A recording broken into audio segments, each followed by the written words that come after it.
My name is Dorothea Hartwell, and I am 71 years old. I have lived through wars, recessions, the death of my beloved husband Gerald, and the raising of my only son, Brennan. I thought I had seen everything life could throw at me.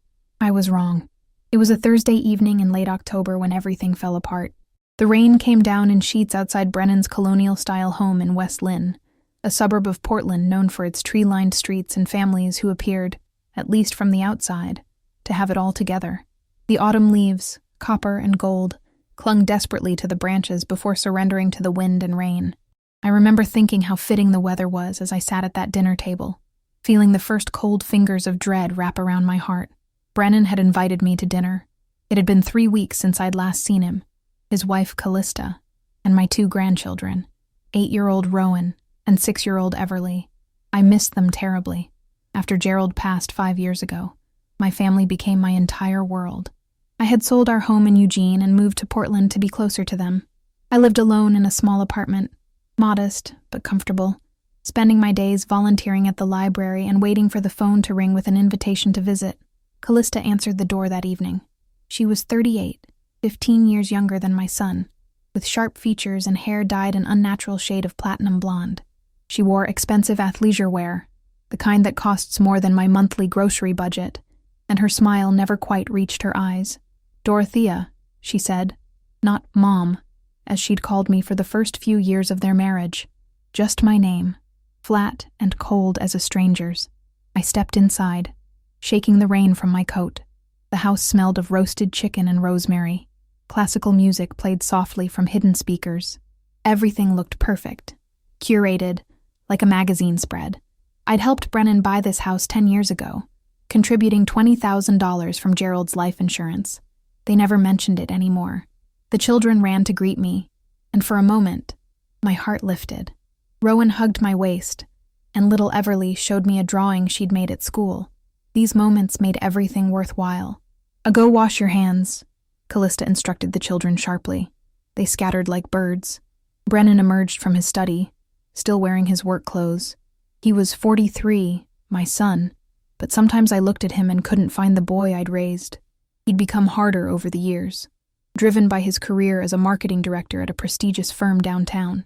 Success had changed him, or perhaps it had simply revealed who he'd always wanted to be. "Mom," he said, kissing my cheek perfunctorily. His cologne was expensive and overwhelming. We sat down to dinner at the long table. I was placed at the far end, away from the children. Callista served the food on white plates that probably cost more than my entire dish set. The chicken was dry, but I ate it and said nothing. The conversation flowed around me. Callista talked about Rowan's acceptance into a competitive private school, about Everly's gymnastics achievements, about their upcoming vacation to Aspen. I listened, smiled, commented when appropriate. I was trying so hard to be agreeable, to be the kind of mother and grandmother they wanted. Then it happened. Callista was talking about her mother, Vivian, who lived in Seattle, and my mom is flying in next week. She's going to take the kids to that new interactive science museum. She's so active, so engaged. She even started taking pickleball lessons. Can you imagine? At 70. She laughed, a tinkling sound like breaking glass. Then she looked directly at me, and I saw something calculating in her eyes. Unlike some grandmothers who just sit around complaining about their aches and pains. The table went silent. Rowan looked down at his plate. Little Everly didn't understand, but she sensed the tension. I felt the words like a slap. It was true that I'd mentioned my arthritis last time I visited, but only because Callista had asked why I couldn't help move some furniture. And yes, I was 71, not 70, and my body didn't always cooperate the way it used to. But I was not just sitting around. I volunteered 15 hours a week at the library. I walked 2 miles every morning, rain or shine. I'd taught myself to use a computer so I could email the children. I was living my life with dignity and purpose. "Callista," I said quietly. That was unkind. She blinked at me with false innocence. "What?" "I was just making an observation. You're so sensitive, Dorothea." I felt anger rising in my chest, hot and unfamiliar. I'd swallowed so many small cruelties over the years, so many dismissive comments and subtle insults. I'd told myself it was better to keep the peace, to maintain access to my grandchildren, but something broke inside me in that moment. "I would like respect," I said, my voice steady despite the tremor in my hands. I am your children's grandmother. I am Brennan's mother. I deserve basic respect in this home. Callista's face flushed red. She opened her mouth, but before she could speak, Brennan slammed his hand on the table. The sound echoed through the room like a gunshot. "Enough!" he shouted, and I barely recognized his voice. This wasn't my son. This was a stranger wearing his face. He stood up, his chair scraping against the hardwood floor. His face was contorted with rage, but underneath, I saw something else. Shame. He was ashamed of me. "You come into our home and create drama. You criticize my wife. You make everyone uncomfortable with your demands for attention and respect." His words came out in a torrent, each one designed to wound. "Brennan," I whispered, but he wasn't finished. "You are no longer part of this family. Leave. Get out of this house. And don't come back until you can learn to be grateful for what you have instead of demanding more." The children were crying now. Rowan had his hands over his ears. Everly was sobbing into her napkin. I wanted to go to them, to comfort them. But Callista was already ushering them from the room, shooting me a triumphant look over her shoulder. I stood up slowly. My legs felt weak, but I would not fall. Not here. Not in front of them. I looked at my son. This man I had carried for 9 months, labored for 18 hours to bring into the world, nursed through chickenpox and broken bones and teenage heartbreak. I had sacrificed everything to give him a good life. Gerald and I had worked multiple jobs to send him to college. We'd gone without so he could have. And now he was ordering me out of his house like an unwanted stranger. I picked up my purse. I walked to the door. And then I turned back. Brennan was still standing at the table, his chest heaving, his face red. He looked like he wanted to say more, to justify his cruelty. I spoke quietly, but every word was carved in stone. "Remember this day, Brennan. Remember it well, because you didn't just lose a mother tonight. You lost your future, and one day, when you need me, when life humbles you as it humbles everyone, you'll understand what you threw away." Chapter 2. The Long Walk Home. I didn't call a car service. I couldn't bear the thought of making small talk with a driver, of pretending everything was fine. Instead, I walked. The rain had lessened to a drizzle, but the October night was cold. I pulled my coat tighter around me and walked down the empty streets of West Lynn. The streetlights cast orange pools on the wet pavement. Behind the windows of the beautiful homes, I could see the glow of televisions, the shapes of families together, warm and safe. I had no family anymore. The walk to my apartment was 5 miles. My feet began to ache after the first mile, my arthritis flaring in the damp cold. But I welcomed the pain. It was real. It was something I could focus on, instead of the crushing weight in my chest. What had I done wrong? I replayed the evening in my mind, searching for my mistake. I had simply asked for respect. Was that too much? Had I been demanding, as Brennan claimed? Was I the problem? No. I knew I wasn't perfect, but I also knew I hadn't deserved what happened tonight. By the time I reached my apartment building, it was nearly 10 o'clock. My clothes were damp, my hair plastered to my head. Mrs. Keiko Yamada, my neighbor, was checking her mailbox in the lobby. She took one look at me and immediately came over. "Dorothea, what happened? Are you hurt?" I wanted to tell her I was fine, to maintain my dignity, but the kindness in her voice broke something loose inside me. The tears came suddenly, hot and unstoppable. Mrs. Yamada, who was 80 and half a foot shorter than me, wrapped her arms around me and held me while I cried in that fluorescent-lit lobby. She didn't ask questions. She just held me and made soft, soothing sounds like you would to a child. When I could finally speak, she took me up to her apartment and made me tea. Her place smelled like jasmine and old books. She wrapped me in a blanket and sat across from me, waiting. I told her everything. The dinner, Callista's cruelty, Brennan's explosion, the walk home in the rain. Mrs. Yamada listened without interrupting. When I finished, she was quiet for a long moment.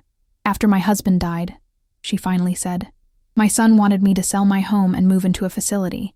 He said it was for my safety, my well-being. But I knew the truth. I was an inconvenience, a responsibility he didn't want." She sipped her tea. I refused. I stayed in my home, lived my life. Eventually, he stopped calling. I grieved that relationship like a death, but I also found myself again. Sometimes, Dorothea, The people we love most are the ones who hurt us deepest. And sometimes, loving ourselves means letting them go. Her words settled over me like a blanket. I wasn't ready to accept them. Not yet. But somewhere deep inside, I knew she was right. I went back to my own apartment after midnight. The place felt even emptier than usual. I had photos of Brennan everywhere. Baby pictures, school photos, his wedding day, the grandchildren. I looked at each one. This documentation of a life spent loving people who had just discarded me. I didn't sleep that night. I lay in bed watching the ceiling, feeling my heart break in slow motion. Chapter 3. The Silence. The next morning, Friday, I woke with swollen eyes and a headache. For a moment, I thought maybe I'd dreamed it all. Then reality crashed back. I made coffee with shaking hands and sat at my small kitchen table. My phone sat silent on the counter. Part of me waited for it to ring, for Brennan to call and apologize, to take back everything he'd said. It didn't ring. I went through the motions of my day. I showered. I dressed. I even put on makeup, though I wasn't going anywhere. I needed to feel human, to remind myself I was still here, still worthy, even if my son didn't think so. At noon, I walked to the library for my volunteer shift. The Portland autumn was in full force, the trees ablaze with color despite the gray sky. I'd always loved this season, but today, the beauty felt mocking. Marcia Torres, the head librarian, greeted me at the desk. She was in her mid-50s, energetic and warm, with reading glasses perpetually perched on her head. "Dorothea, perfect timing. We just got a huge donation of books that need sorting. I was hoping you could help." I nodded and followed her to the back room. The work was mindless, which was exactly what I needed. Sort, stack, catalog, repeat. My hands knew what to do even if my mind was elsewhere. "You're quiet today," Marcia observed after an hour. "Everything okay?" I almost said yes, the automatic response. But I was tired of pretending. My son kicked me out of his house last night. He said I'm no longer part of the family. The words hung in the air. Marcia stopped sorting and looked at me with genuine concern. "Oh, Dorothea, I'm so sorry. What happened?" I gave her the abbreviated version. She listened, her expression growing more troubled. "That's abuse," she said bluntly. "What he did, how he treated you, that's emotional abuse. You know that, right?" I'd never thought of it that way. Abuse was something that happened to other people, in dramatic situations, not to middle-class families in nice suburban homes. But as I considered it, I realized she was right. The isolation, the disrespect, the sudden explosion designed to humiliate and control. It was abuse. "What should I do?" I asked, feeling lost. "That's for you to decide," Marcia said gently. "But I'll tell you what I think. I think you give him space. You don't chase him. You don't apologize for standing up for yourself. You live your life. And if he comes back on your terms, with a real apology and changed behavior. If he doesn't, then at least you have your self-respect. Self-respect. It had been so long since I'd prioritized that over keeping the peace. The weekend crawled by. Saturday, Sunday, no call, no text, nothing. On Monday, exactly 1 week after the dinner, I was at the library when my phone finally rang. But it wasn't Brennan. It was Callista. My hand trembled as I answered. "Dorothea." Her voice was different, strained. "I need to talk to you about Brennan." My heart seized. "Is he hurt? Is he okay?" "He's fine, physically, but he lost his job. They fired him on Friday." The world tilted. Brennan's job was everything to him. It defined him. It was his identity. "What happened?" I asked. Callista's voice turned bitter. "Apparently, there have been complaints about his management style for months. Anger issues, hostile work environment. The company was building a case. Friday, he had another outburst at an employee, and that was it. They fired him on the spot, escorted him out by security. I should have felt vindicated. I'd told him he would lose his future, and here it was, happening exactly as I'd said. But I didn't feel triumph. I felt sick. "Why are you telling me this?" I asked. There was a long pause. "Because he's falling apart. He won't leave his study. He won't talk to the kids. And her voice cracked. "I don't know what to do. I thought you should know." She hung up before I could respond. I sat there in the library's back room, surrounded by donated books, trying to process this information. Brennan had always had a temper, but I thought he controlled it at work. Apparently, he didn't. Apparently, the way he treated me was the way he treated everyone when he felt challenged or disrespected. Chapter 4. The Decision. That night, I couldn't sleep. I kept thinking about Brennan sitting in his study, his world crumbling around him. He was my son. No matter what he'd done, no matter how he'd hurt me, he was still my son. But I also heard Marcia's voice in my head, Mrs. Yamada's wisdom. They were right. If I went running back now, what would I be teaching him? That he could treat me however he wanted, and I would always be there to clean up his messes. On Tuesday morning, I made a decision. I would reach out, but on my terms. I composed a text message, rewriting it a dozen times before finally sending it. Brennan, I heard about your job. I'm sorry you're going through this. I want you to know that I love you, and I always will. But I cannot have a relationship with someone who treats me the way you did last Thursday. When you're ready to talk, truly talk, with honesty and respect, I'll be here. Until then, I'm giving us both space. Mom. I hit send before I could change my mind. He didn't respond.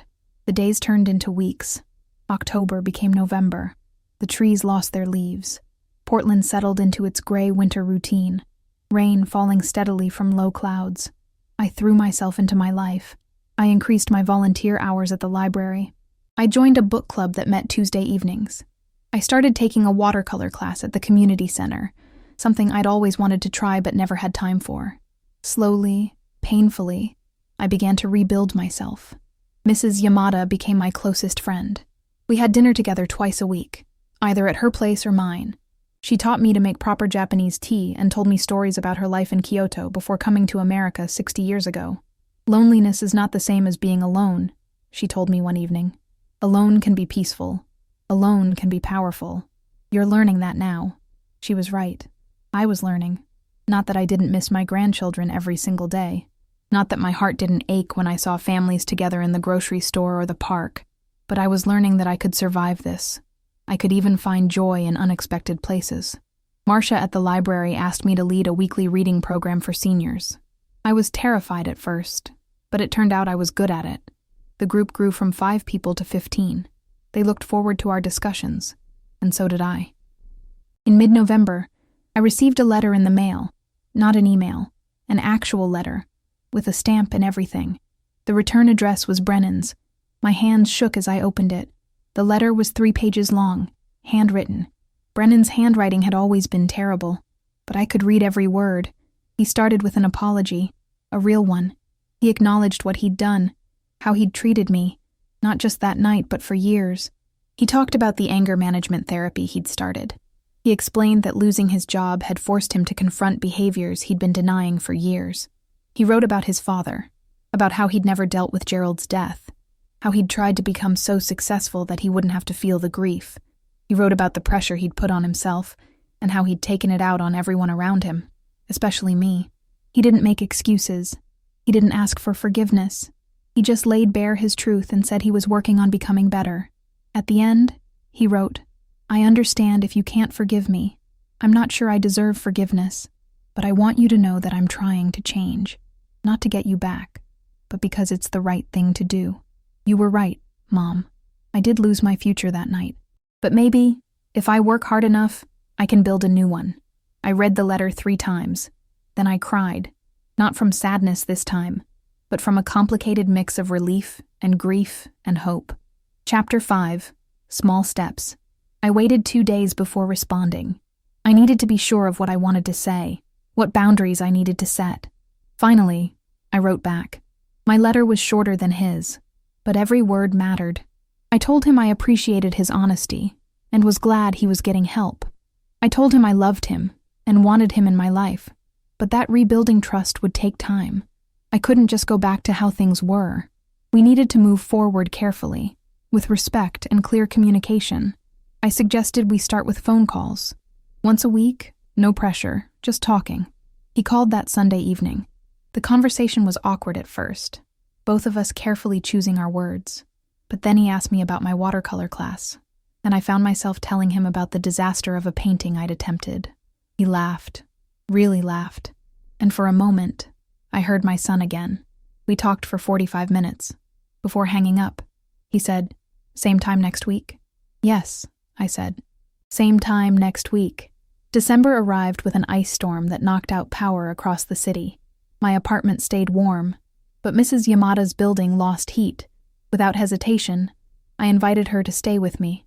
We spent 3 days together, cooking simple meals on my gas stove, playing cards by candlelight, and talking about everything and nothing. "You've changed," she observed one evening. "You're stronger than when I first met you." I thought about that. Was I stronger? Or had I just finally stopped making myself smaller to fit into other people's expectations? "Maybe I'm just finally being myself," I said. Brennan and I continued our weekly calls.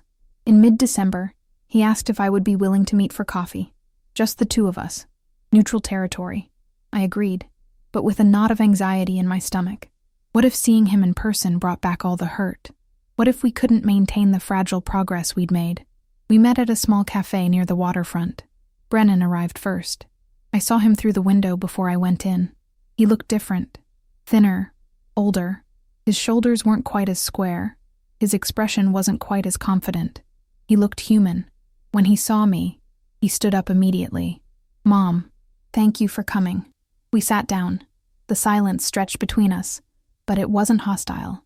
It was the silence of two people trying to find their way back to each other. "I'm still in therapy," he said finally. "Twice a week. And I've joined a support group for people dealing with anger issues." He laughed bitterly. "Turns out, I'm not as unique as I thought. A lot of us type A corporate types have the same problems." "How are you doing with the job loss?" I asked. He was quiet for a moment. It was devastating at first. My whole identity was wrapped up in that title, that salary. But honestly, I'm relieved. That job was killing me. The stress, the hours, the constant pressure to perform. I was miserable, and I was making everyone around me miserable. "What will you do now?" "I'm not sure yet. I'm taking some time to figure that out. We have savings. We'll be okay for a while." Callista went back to work part-time. That's been an adjustment for both of us, but a good one. He looked at me, then really looked at me. "Mom, I'm so sorry. For that night, for how I treated you, for all the times before that when I made you feel small and unimportant. You didn't deserve any of it." I felt tears prick my eyes. "Thank you for saying that. I can't undo what I did," he continued. "But I want to do better. I want to be better. Not just for you, but for Callista and the kids. For myself." We talked for 2 hours. About his father. About my life after Gerald died. About the mistakes we'd both made. About what we wanted moving forward. It wasn't perfect. There were uncomfortable moments. Things we both needed to say that were hard to hear. But we were honest. We were real. At the end, as we walked to our cars, Brennan hugged me. A real hug. Not the perfunctory kind from before. "I missed you, Mom," he whispered. "I missed you too, sweetheart." Chapter 6. Christmas Wounds. Christmas was approaching, and with it came the reality of spending the holiday apart. Brennan and I had agreed to keep things slow. Weekly calls, occasional coffee, but family gatherings felt too soon, too intense. I would spend Christmas with Mrs. Yamada and some other neighbors. He would be with Callista and the children. The thought of not seeing Rowan and Everly on Christmas morning hurt more than I wanted to admit. I'd imagined so many future Christmases with them, watching them open presents, their faces glowing with excitement. Those dreams felt like ghosts now, haunting what should have been. On December 23rd, I was wrapping gifts for Mrs. Yamada and my book club friends when my phone rang. Unknown number. "Hello? Grandma Dorothy?" A small voice, hesitant and scared. My heart stopped.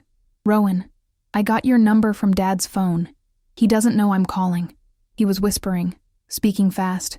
"I miss you. Everly misses you. Why don't you come over anymore?" Tears spilled down my cheeks. "Oh, sweetie, it's complicated. Adult things. But I miss you both so much." "Dad's different now," Rowan said. "He's home more. He helps with homework. He doesn't yell as much, but he's sad." I heard him and Mom talking. Mom said they probably can't afford my new school next year because Dad doesn't have a job. My heart broke for all of them. For Rowan, carrying worries no 8-year-old should bear. For Brennan, facing the consequences of his choices. for Everly, too young to understand why her world was changing. Your dad is going through some challenges right now, I said carefully, but he loves you very much. You and your sister and your mom. He's working on being better, and that takes time. But what about you? Rowan asked, his voice cracking. Don't you love us anymore? Oh, baby. Of course I do. I love you so much it hurts.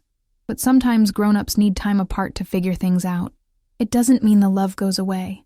We talked for a few more minutes before I heard Callista calling him in the background. He hung up quickly, but not before saying, I love you, Grandma. I sat on my floor surrounded by half-wrapped presents and cried like I hadn't cried since that night in October. The pain was fresh again, raw and bleeding.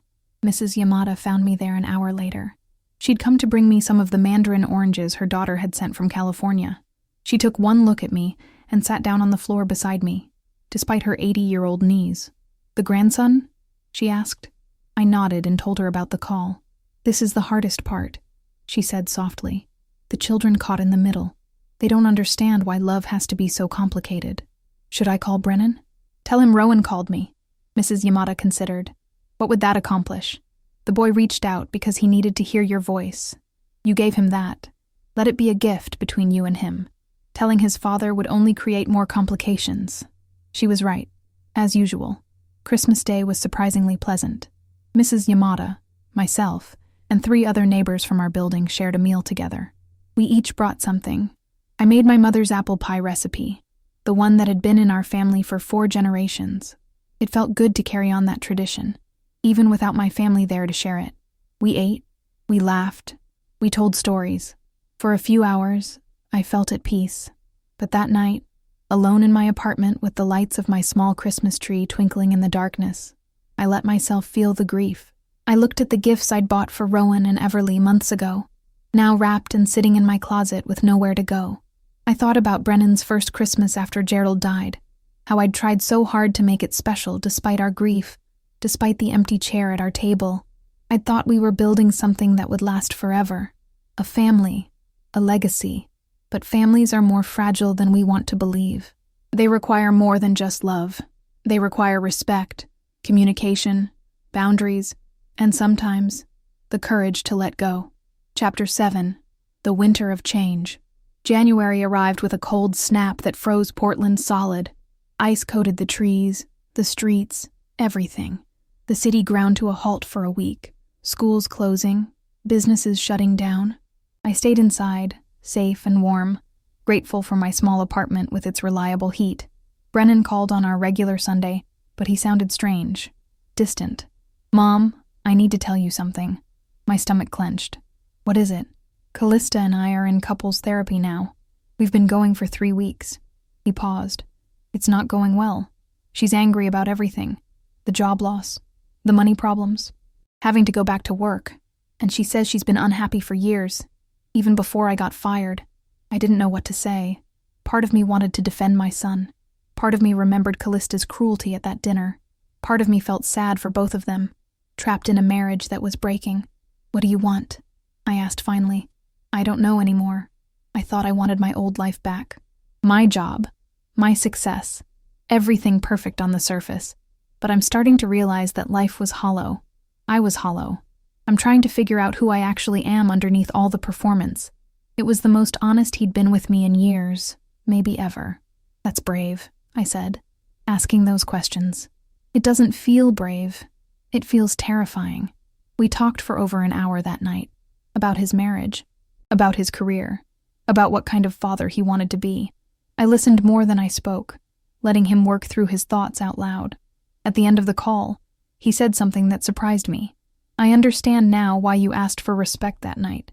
I'd been treating you like you didn't matter, like your feelings were an inconvenience. I see that now, and I see how I treated Callista the same way. The kids, my employees, everyone. I thought respect was something people had to earn from me, but I had it backwards. I'm the one who hasn't been respecting anyone. Growth is painful, I told him, but it's worth it. In February, I celebrated my 72nd birthday quietly. My book club surprised me with a cake. Mrs. Yamada gave me a beautiful silk scarf from Japan. Marcia at the library organized a small party in the break room. Brennan sent flowers with a card that read, Happy birthday, Mom. Thank you for not giving up on me. Love, Brennan. It was enough. Later that month, I got an unexpected visitor. Callista showed up at my apartment on a Wednesday afternoon. I almost didn't recognize her. She looked exhausted, years older than the last time I'd seen her. Her platinum hair had dark roots showing, and she wore jeans and a sweatshirt instead of her usual designer clothes. "Can I come in?" she asked. I wanted to say no. This woman had been cruel to me, had encouraged my son's worst behavior, but something in her face stopped me. She looked broken. I let her in. We sat at my small kitchen table, the same table where I'd sat alone so many nights, grieving the loss of my family. Now here was my daughter-in-law, the architect of some of that loss, sitting across from me with tears streaming down her face. "I'm sorry," she said, "for everything, for how I treated you, for the things I said, for turning Brennan against you."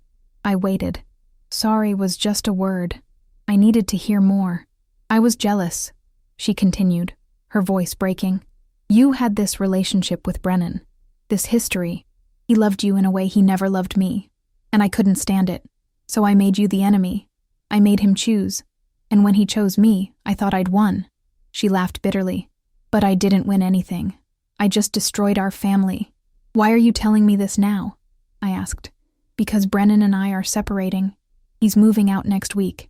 We're going to try to co-parent the kids. But the marriage is over."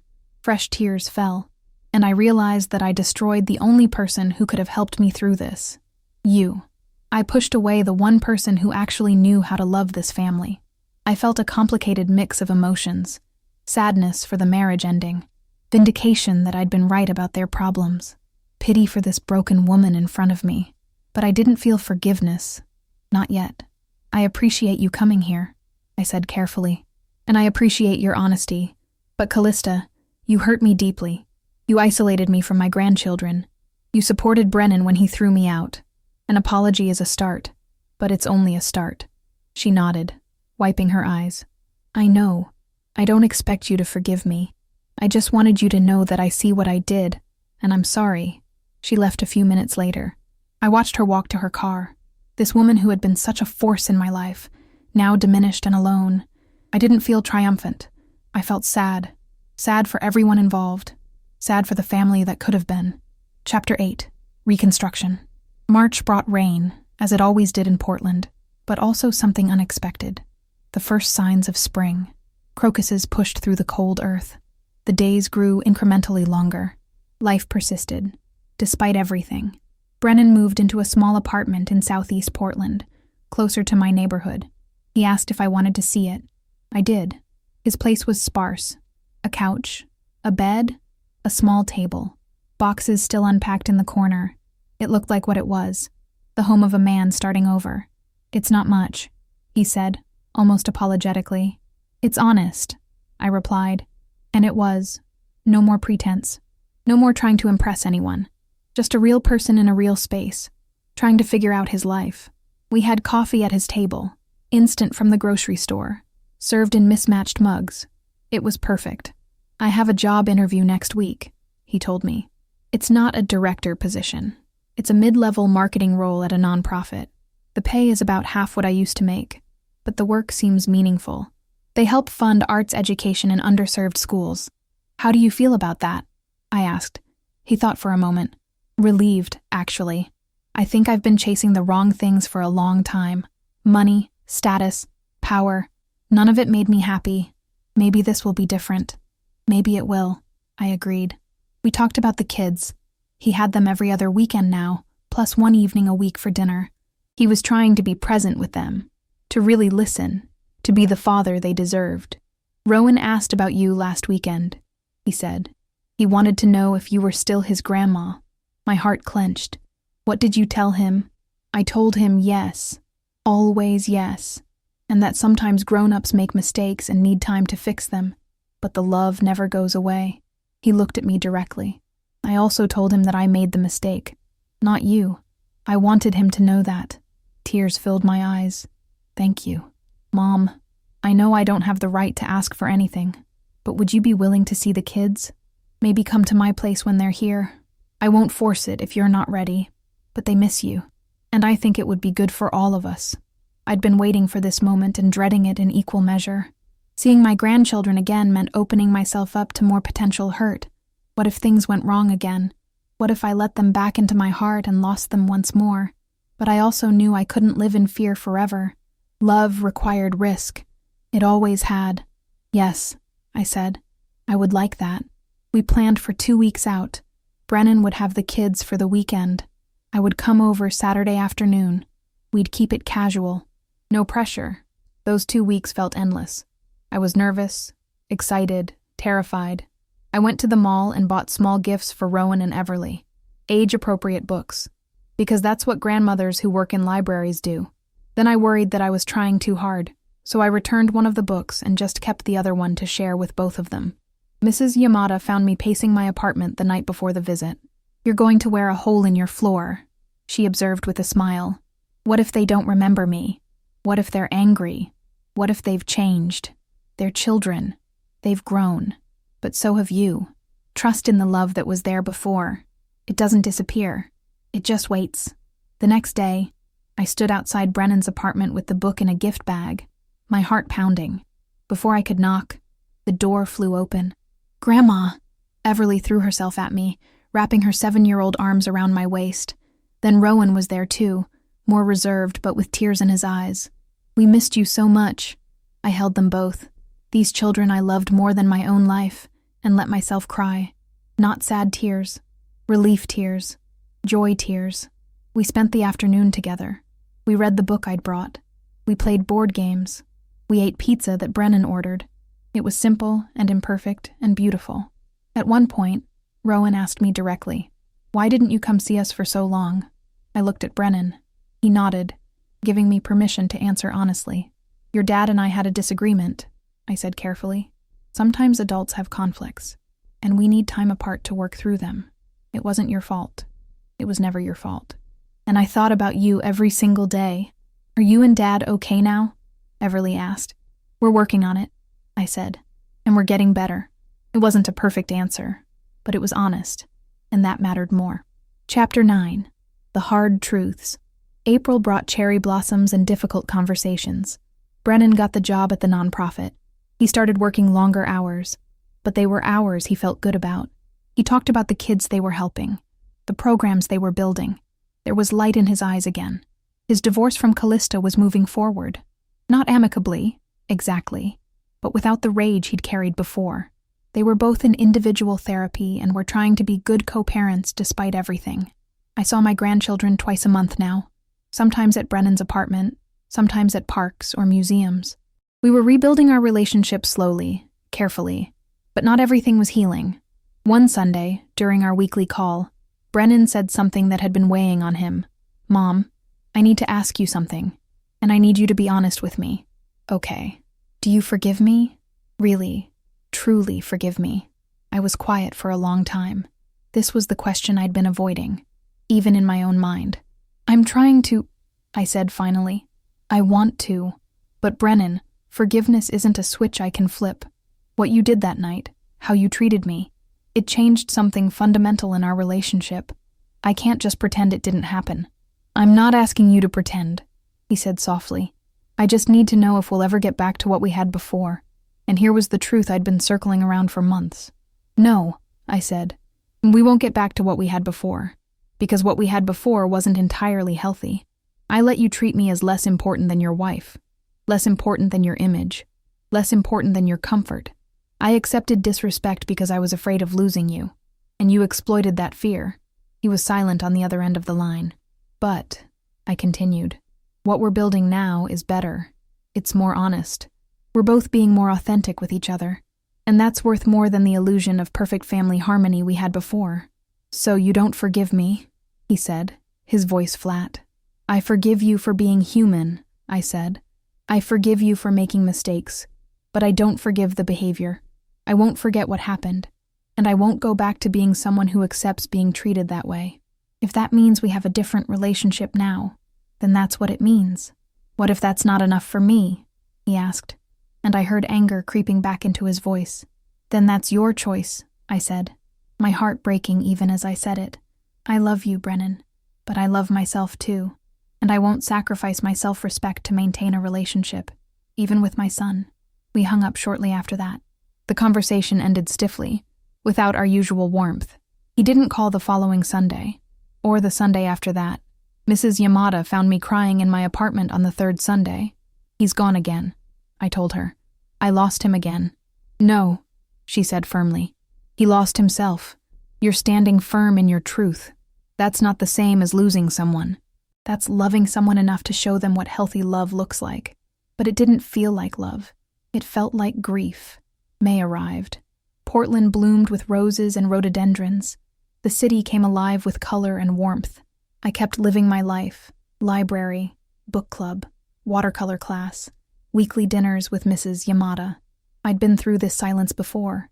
I knew how it felt. But this time was different. This time I'd chosen it. I'd set a boundary, and he'd chosen to pull away rather than accept it. It hurt, but it also felt right. Then, on a Thursday evening in mid-May, my doorbell rang. It was Brennan. He looked tired, older, but also somehow lighter. "Can I come in?" he asked. I let him in. We sat at my kitchen table, just like we'd done so many times before. He didn't speak for a long moment. Then, "I was angry at you for not forgiving me completely, for not going back to how things were. I thought I'd done the work. Therapy, apologies, changed behavior. I thought that earned me a clean slate." He looked at me with red-rimmed eyes. "But you were right. I can't earn forgiveness. That's not how it works. And I can't demand that you forget what I did just because it's convenient for me. That's me trying to control you again, just in a different way." "Brennan," I started, but he held up his hand. "Let me finish, please." He took a deep breath. "I've been talking to my therapist about this, about what you said, about how our old relationship wasn't healthy, and she's helping me see that I've been recreating the same patterns everywhere in my life, with Callista, with my kids, with my coworkers, demanding respect without giving it, wanting forgiveness without accepting consequences." "What changed?" I asked softly. "Rowan asked me last weekend why you weren't coming around anymore, and I started to tell him it was your choice, that you were the one pulling away. But I stopped myself, because it wasn't true. You set a boundary. I rejected it. This is my doing, not yours." He started crying then, my son who never cried. "I don't know how to fix this, Mom.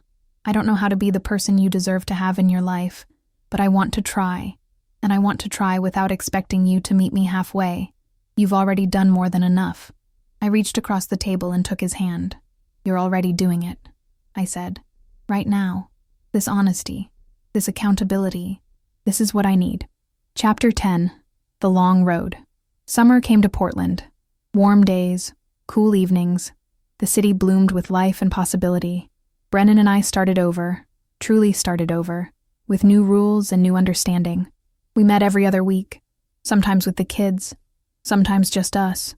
We talked about everything, our past, our mistakes, what we wanted for the future. It wasn't always easy. Old patterns tried to resurface. He'd slip into defensiveness. I'd slip into people-pleasing. But we'd catch ourselves, or catch each other, and recalibrate. One Sunday in July, we took Rowan and Everly to the Japanese garden in Washington Park. The kids ran ahead while Brennan and I walked slowly through the manicured paths, surrounded by carefully tended beauty. "I got a call from Callista last week," Brennan said. "She's moving, taking a job in Seattle. She wants the kids to come with her." My heart sank. "What did you say?" I said no. "I'm fighting for custody. I don't want to keep them from their mother, but I can't let them move that far away. Not now. Not when I'm finally learning how to be a real father." He looked at me. "And not when we're finally building something real with you. The kids need their grandmother." I can see that now. Tears pricked my eyes. "How can I help?" "Just be here. Be in their lives. That's all I need from you." The custody battle was painful. Brennan had to prove he could provide stability. The courts looked at his job loss, the divorce, everything. But he also had evidence of change, his therapy records, letters from his employer, testimony from people who'd seen his transformation. I testified too, about who he'd been and who he was becoming, about how he'd hurt me and how he was making amends, about why the children needed him. In September, the judge ruled split custody. The children would live primarily with Brennan during the school year, and with Callista in the summers and on holidays. It wasn't what either parent wanted, but it was fair. Callista moved to Seattle in October. She said goodbye to me before she left.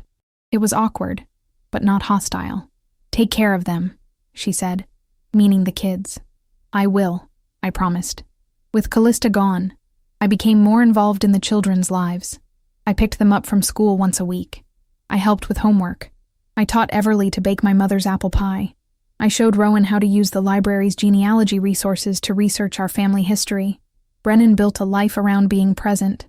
He coached Rowan's soccer team. He volunteered at Everly's school. He worked his nonprofit job with genuine dedication. He was becoming the man he was meant to be, not the man he thought he should be. But not everything was happy endings and resolution. In November, almost exactly 1 year after the divorce was finalized, Brennan called me late at night. "Mom, I need to tell you something." His voice was strange, hollow. "What is it?" "The nonprofit is closing. Funding fell through. I'm losing my job again." My heart sank. "Oh, Brennan, I'm okay," he said quickly. "I mean, I'm not okay. I'm scared, but I'm not falling apart. I'm not who I was a year ago." "No," I agreed. "You're not. I just wanted you to know. And to thank you." "For what?" "For not letting me off the hook. For making me do the hard work. For showing me that real love requires boundaries." We talked for a while longer. When we hung up, I sat in my dark apartment and thought about the year we'd had. The pain, the growth, the slow, difficult rebuilding. This was real life. Not a fairy tale where everything worked out perfectly. Just real people making real choices and living with the consequences. Chapter 11. Winter again. The second winter after that terrible October night was different from the first. Brennan found a new job, this time as a marketing consultant for small businesses. The pay was inconsistent, but he had flexibility and autonomy. He could be there for the kids. That mattered more to him now than money or status. I spent Christmas with Brennan and the children. It was the first time in 2 years we'd been together for the holiday. Callista had the kids for New Year's, so we celebrated early. It wasn't like the Christmases I'd imagined when Brennan was young, when I thought we'd always have these perfect family gatherings. It was smaller, simpler. His apartment was still sparsely furnished. The tree was an awkward real tree that Rowan and Everly had picked out, lopsided and shedding needles everywhere. But we were real with each other. We laughed, we cooked together, we played games. And when the kids went to bed, Brennan and I sat on his small couch and talked about the year. "I'm still in therapy," he told me. "I think I'll be in therapy for a long time. Maybe forever." "That's not a bad thing," I said. "And no, it's not. It's actually the healthiest thing I've ever done." He paused. "I want you to know, Mom, that I understand now that our relationship will never be the same as it was before. And I'm glad." I looked at him, surprised. "Before, I took you for granted," he continued. "I expected unconditional love without giving respect. Now, I have to earn your trust every day. I have to show up. I have to be accountable. And that's made me a better person. Not just with you, but with everyone. I'm proud of you," I said, and I meant it, even though I messed up so badly.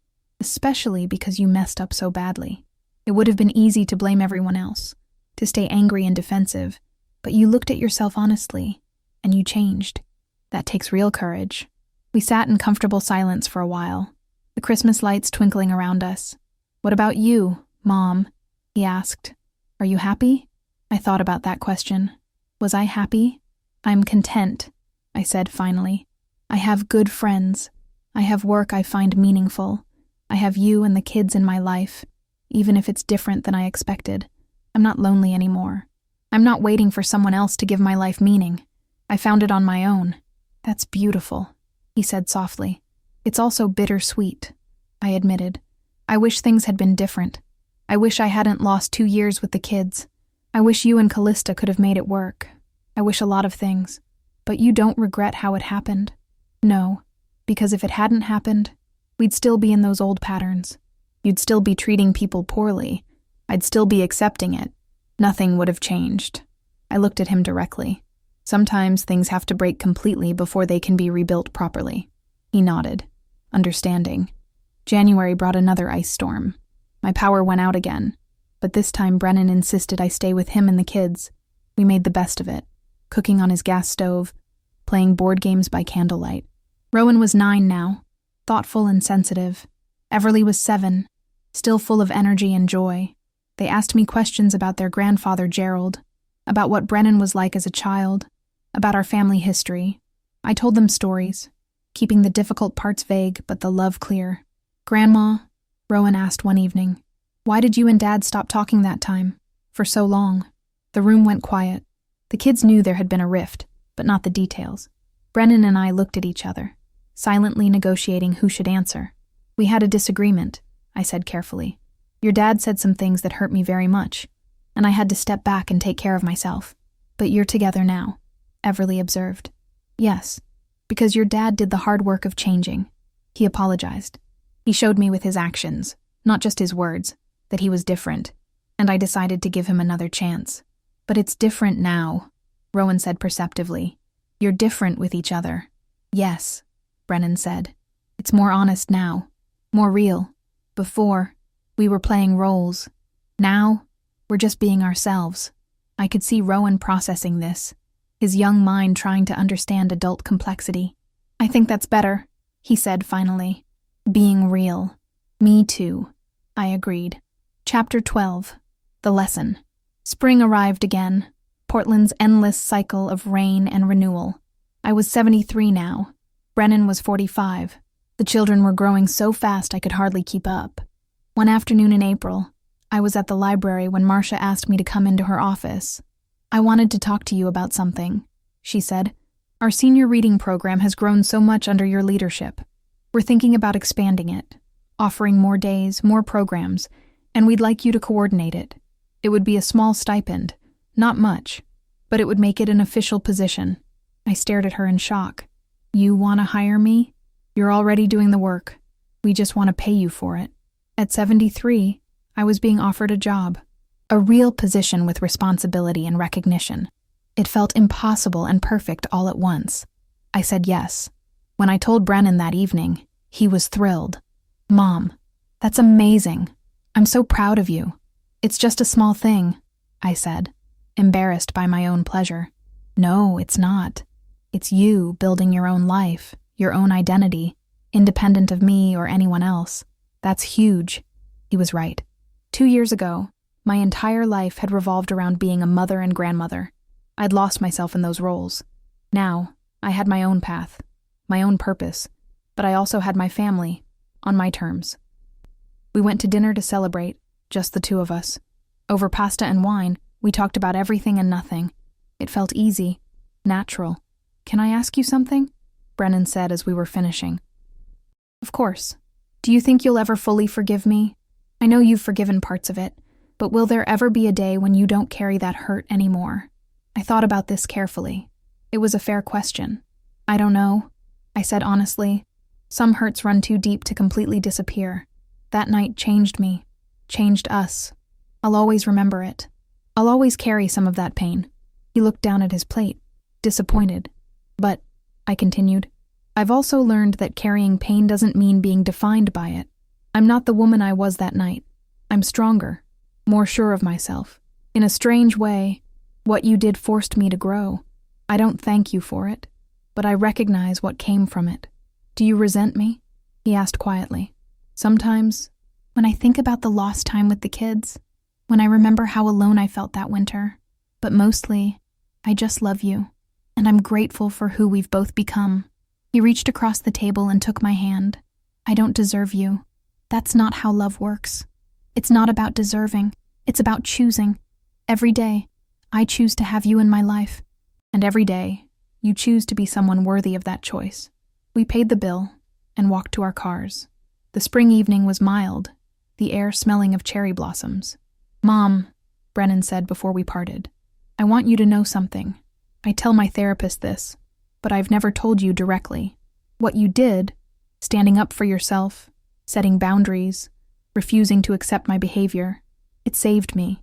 If you'd just taken me back immediately, if you'd let me off the hook, I would have learned nothing. I would have kept being that person. You loved me enough to let me fall, and that's the greatest gift you ever gave me." I hugged him tight, This son of mine who'd broken my heart and then learned to piece it back together. Not perfectly, but honestly. I love you, I whispered. And I love you too, Mom. I drove home through the Portland evening, past the trees blooming with new life, past the houses lit from within. My apartment was waiting, small, but mine. Mrs. Yamada would probably be making tea in her kitchen. My calendar was full with work at the library and time with the kids and book club and all the life I'd built for myself. This wasn't the story I'd expected to live. There was no perfect reconciliation, no moment where everything was suddenly okay.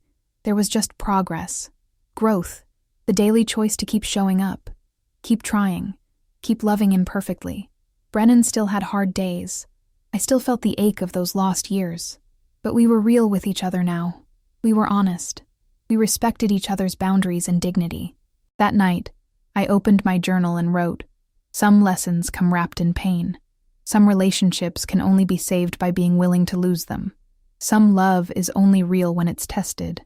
I'm 73 years old, and I'm still learning, still growing, still becoming." And underneath, I added, "Remember this day," Brennan said. And I have. Not with bitterness, but with wisdom. Because sometimes the worst moments teach us how to find the best versions of ourselves. The end. Author's note. This story doesn't have a happy ending in the traditional sense. Dorothea and Brennan rebuild their relationship, but it will never be what it was. The lost time with her grandchildren can't be recovered. Brennan's marriage failed. His career trajectory was permanently altered. But there is beauty in the brokenness. Dorothea found herself. Brennan learned accountability. They built something more honest, if less comfortable, than what they had before. Life rarely offers us neat resolutions. More often, it offers us the opportunity to grow through our pain, to choose dignity over convenience, to love without losing ourselves. That's the lesson here. Not that everything will be okay if you just set boundaries, but that you can survive the breaking. You can build a life worth living, even when the people you love most disappoint you. And sometimes, if everyone does the hard work, you can build something new from the pieces, not perfect, but real. And real is worth more than perfect ever was.